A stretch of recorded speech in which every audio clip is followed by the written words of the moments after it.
He is the founder and chairman of the Asian American and Pacific Islanders Victory Fund, headquartered in Washington, D.C. I have a sense of mission and purpose that is well beyond just doing well for myself and my family. He is a successful entrepreneur and a venture capitalist and serves on the board of the Democracy Alliance. Why are we just writing checks instead of asking for things, instead of engaging more, instead of getting our children involved in the campaigns? And why aren't we seeing more Indian Americans in public office? NewsX proudly presents the VaKu Diaspora Dialogue with Shekhar Narasimhan. Well, hello and welcome. You're watching NewsX VaKu. My name is Megha, and joining me on the broadcast today is Shekhar Narasimhan. He's the chairman and founder of AAPI Victory Fund, which aims to mobilize the Asian American Pacific Islander community in the United States. He is also the managing partner at Beacom Advisors, and he serves as a board member for the Democracy Alliance, amongst other things. It's good to have you, Shekhar, on the broadcast with us. Very nice to meet you, Megha, and congratulations on your new show. Thank you so much. My first question, and I ask all the members of the diaspora community who join me on the broadcast to narrate your tale of the American dream that you had envisaged for yourself when you first decided to move from India to United States. I think it's probably fairly similar, actually, in my generation. I came to the United States in 1974 after going to IIT Delhi. I think about 80% of my class batchmates at that time actually came overseas to study somewhere, mostly in the US. And I did an MBA. Then my path took a different direction. I had always had a very deep interest, and I consider myself extraordinarily fortunate for this, in community development, in doing something about poverty. And many people in India laughed at me about doing something about poverty in the United States, when in India in 1974, there was obviously significant poverty, as there is even today. And but I got lucky. I ended up in a place called Eastern Kentucky, where literally many of them had never seen an Indian from India before. I was taken at face value. I worked in community development in low-income communities, came to Washington. So it's the standard story, except for that little interregnum, where I debated returning to India to do the same work, concluded I would be more effective here, but learned one incredible lesson before I went into the private sector. I went into property management of homes, banking, and then I stayed in banking the rest of my life. Last 33 years running a publicly traded commercial real estate finance company and now an investment bank. So the entrepreneurial story has drifted because I have a very deep-seated mission in all that I do. I care deeply about making sure that everybody in the world who needs it has decent, safe, and sanitary shelter. Mm-hmm. And so I work on affordable housing issues in a business. I've used every platform that I've been on to talk about the importance and drive that we have to have adequate shelter in every place in the world that I can think of and I go to. So that connectivity, I consider myself just beyond fortunate. Yes, we have the American dream in the traditional senses of, we have 2 cars and we have a house and we have children that have done well and we have prospered here. But it is that I have a sense of mission and purpose that is well beyond just doing well for myself and my family. Okay. And is that what compelled you to actually found AAPI Victory Fund? Tell the backstory over there. There's always a backstory, as you know. So in 2004, I started to get engaged in American politics in a direct way and was asked by the then chair of the DNC to co-chair a committee, which became the first. It was called the Indo-American Democratic Leadership Council.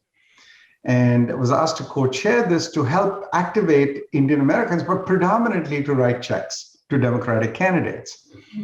And that little experience taught me, why are we just writing checks instead of asking for things, instead of engaging more, instead of getting our children involved in the campaigns?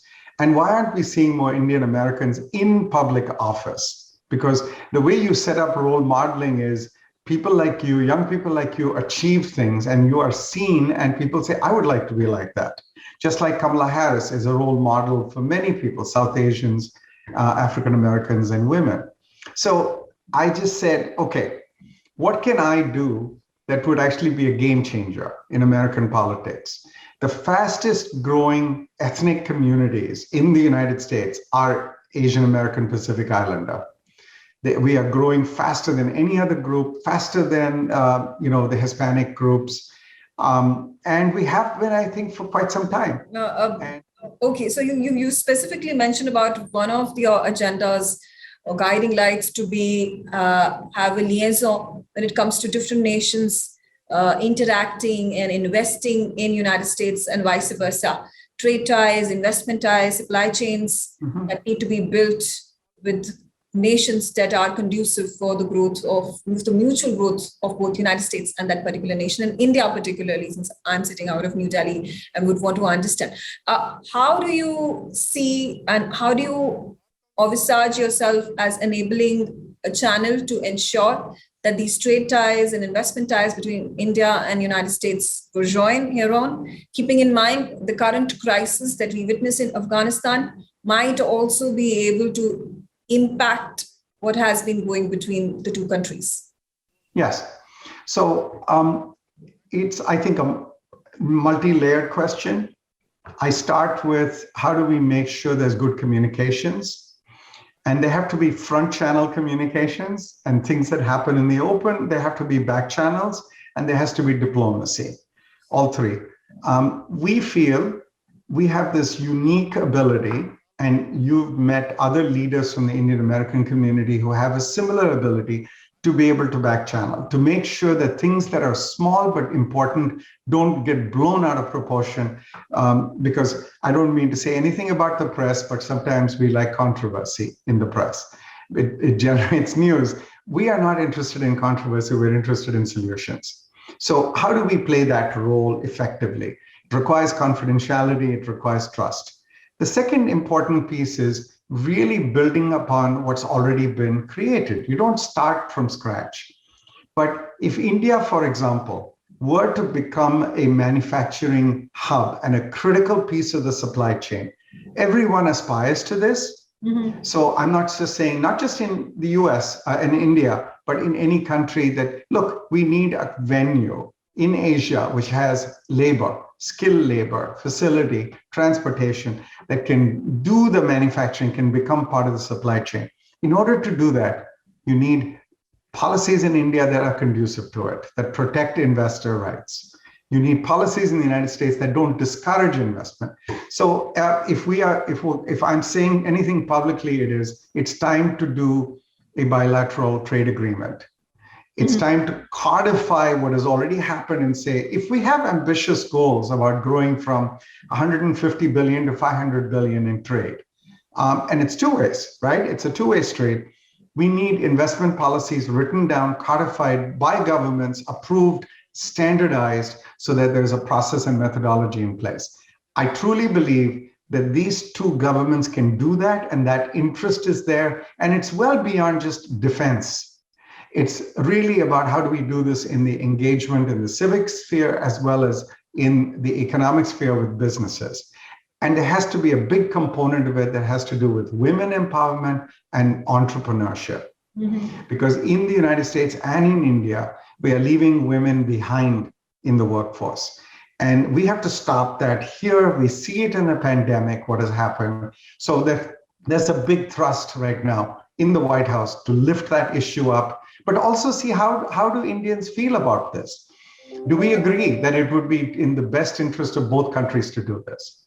Right, absolutely. And also keeping in mind the evolving geostrategic, geopolitical situation that both nations find themselves in, would that end up negatively impacting or positively impacting the economic and trade ties between businesses from both nations? Cannot help but be a positive. Cannot help. And I don't want to say more because I don't want to get into the India's this because of some political strategic. Look, there's just a natural bond here. It can be frayed at times because we create tensions amongst ourselves. It can be enhanced. The best way to enhance it and make it long-term sustainable, and it's already a bipartisan thing. So it's not something that just one group and one party and one country feels over the other. So how do you enhance it? I think you enhance it with civic engagement, trade, women empowerment, stronger defense ties, but all of it in a panoply of we care about each other and each other's mutual good. If you need vaccines, I should provide it. If I need PPP, you should provide it. There should be no questions asked why we are doing it. It's the right thing to do. We do it to support each other.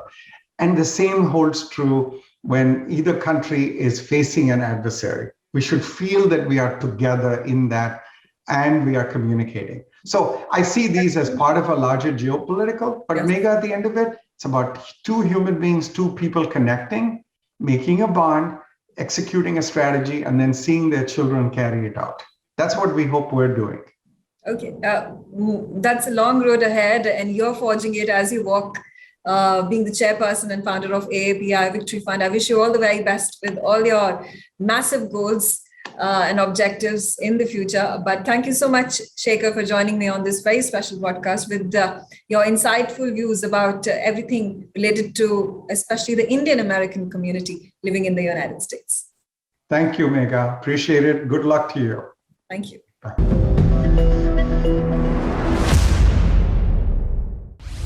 She is a new tech nuclear officer at the European Leadership Network in Washington, D.C. I had the privilege of working in India's premier think tanks, in ICRIER, in Observer Research Foundation. Her research focuses on nuclear strategy and non-proliferation and South Asian security, among other things. A deep sense of India's emotional investment in Afghanistan. NewsX proudly presents the VaKu Diaspora Dialogue with Sylvia Mishra. Hello and welcome. You're watching NewsX VaKu. My name is Megha Sharma, and joining me on the broadcast is a very special guest, Sylvia Mishra. She is a new tech nuclear officer at the European Leadership Network, and her research focuses on nuclear strategy and non-proliferation, Southern Asian security, grand strategy, and emerging technologies. No, she actually wears a host of hats, and we'll try to understand her comprehensive profile from Sylvia in just a few minutes of time. But it's good to have you, Sylvia, on the show. Thank you so much, Megha, for getting me on board. It's such a pleasure to be here today. Absolutely. And Sylvia, you have donned a number of hats. You have done so much work, research. We would like to, first of all, understand from you what motivated you to travel all the way from India to United States and then settle down over there. Was that the American dream that pushed you towards your goals? So I grew up in Kolkata, and I grew up in a family which was very academic. My father is a professor of international relations, and he had a profound influence and impact in my life, encouraging me to think deeply about states, societies, politics, and diplomacy. And that kind of really guided my interest to pursue national security issues and international security. I had the privilege of working in India's premier think tanks, in ICRIER, in Observer Research Foundation, and my work on India and US in defense and security issues and nuclear policy took me to work in London, in California, in Washington, D.C. I do consider myself as a global citizen, and I believe that both India and the United States, as the largest democracy and the oldest democracy, has a really special role in shaping the geopolitics of the next century. And therefore, I like to think that I'm working to advance ties between the two countries and facilitating a shared understanding between the two. Absolutely. And you're a women's rights researcher. right from working with Ambassador Jenkins, who's the founder of the Women of Color, Advancing Peace and the Security, to have established the Indian women in international relations. In fact, I was going through your profile, and your current profile as a new tech nuclear officer at the European Leadership Network is thanks to a PR, in fact, or was it your boss who was undermining your capability to take on such a heavy subject and excel in it, and simply by the virtue of you being a woman? If you could narrate to us about all this. Sure. Look, I believe that the economic competitiveness and primacy of any country really focuses and ensures that both men and women are equal stakeholders in advancing national security issues in that country. And because I believe in bolstering the voices and amplifying the work of women of color, of women and underrepresented minorities in the field of international relations, I took up the work of working with Ambassador, now Undersecretary Bonnie Jenkins in WCAPS. And also this kind of led me to establish the Indian Women in International Relations. It's vital that Indian women who are working in national security issues have a prominent voice and role, because it matters who gets a seat at the table. National security policies, nuclear policies affect both men and women equally, and therefore women should be equal stakeholders in formulating and shaping and navigating policies on international security and global peace and security issues. You know, that's a very strong point and a very strong message that you give across by virtue of being at the position that you are, and kudos for that initiative and the bravery that you showcase at your work. The crisis that is boiling, and there are a lot of these nations, including the United States and international communities like the United Nations, that are now at the verge of giving legitimacy to the Taliban government that is soon to be set up in Afghanistan. How should India at this point of time tread this entire serpentine path towards the erstwhile India-Afghanistan relationship, keeping in mind Taliban has been proscribed as a terrorist organization world over? Look, the debate is rife, right? Whether and how and in what capacity should India engage with the Taliban-controlled Afghanistan? And as in how, like, we as analysts and scholars and academics and practitioners debate, it bears little significance, because at the end of the day, the ground reality is that we have a Taliban-controlled Afghanistan right now, and India has to find and figure ways to engage with the Taliban-controlled government.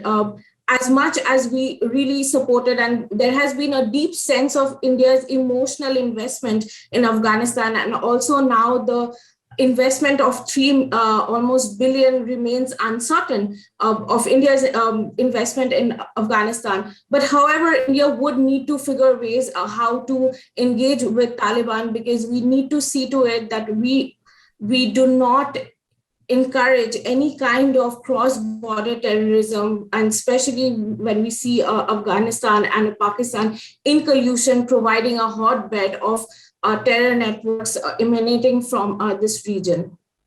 Absolutely. That's an interesting point. I'll go ahead and delve the United Nations position politically as well as strategically world over at this very critical juncture, and how crucial does it become for the nuclear non-proliferation treaty under the current geostrategic scenario for the non-actors as well as belligerent nations. When we talk about belligerent nations, we talk about Russia, China and Iran, North Korea, refusing to abide by these.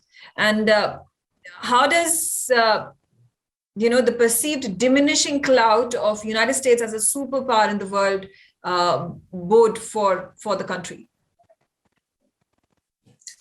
Look, the nuclear policy world and the global nuclear policy community is at an inflection point. The great power rivalry is back into sharper focus in international politics. Countries are developing emerging technologies, and its integration with nuclear weapons are putting very different kinds of pressure and it's putting pressures in terms of thinking about nuclear policy decision making. We see arms control is in retreat, and different countries are pursuing and expanding their nuclear weapons arsenal and inventory. At such a time, I think India has an important role to push non-proliferation efforts working with the United States. So far, the United States have been and has played a pivotal role in furthering the global non-proliferation regime. I do think the NPT, even though the review conference has been postponed to next year, January 2022, I think the nuclear non-proliferation treaty and the entire nuclear global nuclear non-proliferation architecture would play a pivotal role in ensuring that some of these new challenges which we see, especially the challenge of nuclear terrorism, the threat to nuclear facilities from terrorist actors, and India and the United States would have a special role in furthering and strengthening the global non-proliferation regime. Okay, and before I let you go, Sylvia, if you could also delve on the current relationship between United States and China ever since the COVID pandemic has hit the entire world. There have been US intelligence agencies that have also come out with reports not being able to actually pinpoint the origin of the virus from the Wuhan lab. That had been the massive perception of the entire world. In this sense, how are ties between India and United States going to further grow or diminish, be it trade, politics, strategic ties, or investment? As you rightly pointed out, the India-US partnership is multifaceted, right? We advance our ties not only just on defense and security cooperation, but also on trade, on education, on scientific cooperation amongst between both the countries. But I think India and the US has a special shared understanding of the threat that China poses, not only just to the region, but to the global structural architecture in the present times. And therefore, I think over time, both countries would cooperate deeply, especially to counter Chinese belligerence and assertive actions in not only just the South China Sea, but also in the Indo-Pacific. One other challenge that that China poses both to the United States and India is it's expanding its nuclear weapons arsenal. Recent reports have underscored that China is looking to expand its nuclear weapons arsenal and inventory, and also incorporating a lot of emerging technologies, especially unmanned systems, both unmanned aerial vehicles and unmanned underwater drones, which poses a challenge to the Indian security establishment in the Indian Ocean region. And also these drones which China is exporting in large numbers can fall into the wrong hands, can fall into the hands of terrorists who can reverse engineer these drones and utilize it to carry a payload, for example. So some of these challenges would really see to it that India and the United States work closely, not only just bolstering India's defense preparation, but also tightening some of the export control regimes that both India and the United States are part of. Absolutely. I thank you once again, Sylvia, for sharing your analysis and perception about this very complex issue that the world is facing in terms of Afghanistan crisis and obviously the pandemic that has hit the country and the world. It's been a year and a half and more. I look forward to hosting you more often on my show on NewsX VaKu. But for now, thank you so much for being on the telecast. Thank you, Megha. I really appreciate the work that VaKu is doing. All the very best. Thank you. Thank you so much.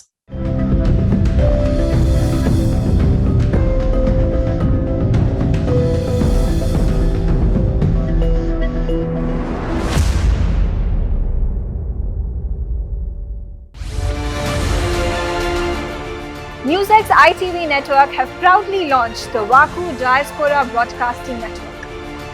VaKu DBN will be India's first mainstream platform dedicated to the diaspora community. Help support us, become VaKu patrons at memboro.com/VaKu.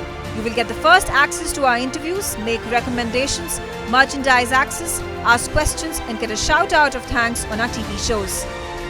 You can also suggest to us who should get the VaKu Golden Chakra Awards and also tell us who should get into the VaKu Hall of Fame.